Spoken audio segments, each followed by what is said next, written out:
নমস্কার বন্ধুরা, all in one চ্যানেলে আপনাদের সবাইকে স্বাগত জানাই। আশা করি সবাই ভালো আছেন, সুস্থ আছেন।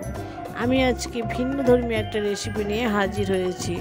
তার জন্য চাল গুঁড়ে নিয়েছি 150 গ্রাম।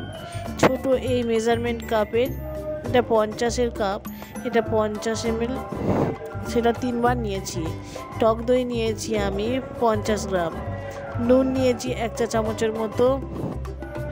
চিনি 1 চা চামচের মতো। প্রথমে অল্প জল দিয়ে, সামান্য জল দিয়ে এটাকে আস্তে আস্তে গুলতে হবে। একেবারে অনেকটা জল দিতে যাবেন না, তাহলে পাতলা হয়ে যাবে। এটা একদম অল্প জল দিয়ে ধীরে ধীরে গুলে নিতে হবে।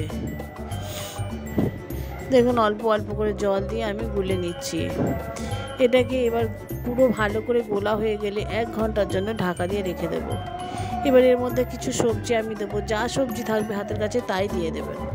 আমার কাছে ছিল ক্যাপসিকাম ও গাজর। ক্যাপসিকাম ও গাজরটাকে আমি ছোট ছোট টুকরো করে নেব। নিয়ে একটা মিনি চপার মেশিন আছে, ওই চপার মেশিনের মধ্যে দিয়ে আমি চপ করে নেব।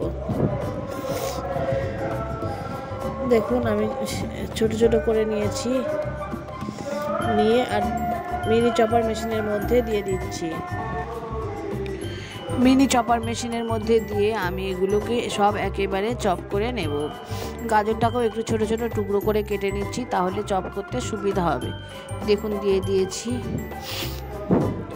দিয়ে এটা আস্তে আস্তে টানলেই ভেতরে মেশিনটার ব্লেডটা ঘুরে ঘুরে চপ হয়ে যাবে।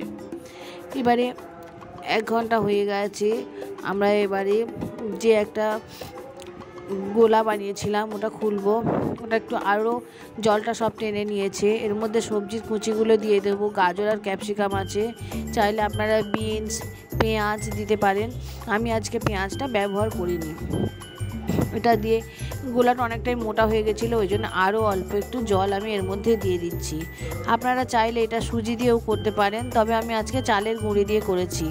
চালের গুঁড়ি দিয়ে করলে খুব ক্রিস্পি ও খেতে খুবই সুন্দর হয়।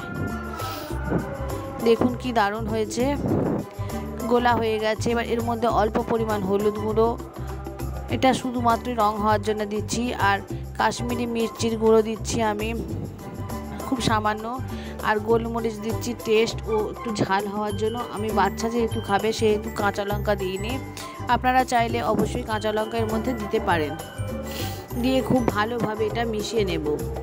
খুব ভালোভাবে মিশিয়ে নিয়ে নেবার পর গ্যাসে একটা ফ্রাই প্যান বসিয়েছি। ফ্রাই প্যানটাকে তেল ব্রাশ করে নেব। প্রথমে তেল ব্রাশ যখন করা হয়ে যাবে তখন এর মধ্যে 1 চামচ করে করে দেব। প্রথমে আমি 2 চামচ দিয়েছি। একটা ফ্রাই প্যানের মধ্যে 2 চামচ মতো দিয়েছি। দিয়ে কিছুক্ষণ পরে আস্তে আস্তে করে এটা টেনে দেব। টেনে ছড়িয়ে একটা গোল রুটির মতো শেপ আমি দিয়ে দেব। গোল রুটির শেপ করে দেব। দিয়ে কিছুক্ষণ গোল রুটির মতো হয়ে গেলে একটা ঢাকা নিয়ে চাপা দিয়ে দেব। চাপা দেওয়ার পর কিছুক্ষণ আমি অপেক্ষা করব। দেখুন কি দারুণ দেখতে হয়েছে। উল্টো পিঠটাও আমি উল্টে দিলাম, দুটো পিঠ যাতে খুব সুন্দরভাবে মচমচেভাবে হয়ে যায়।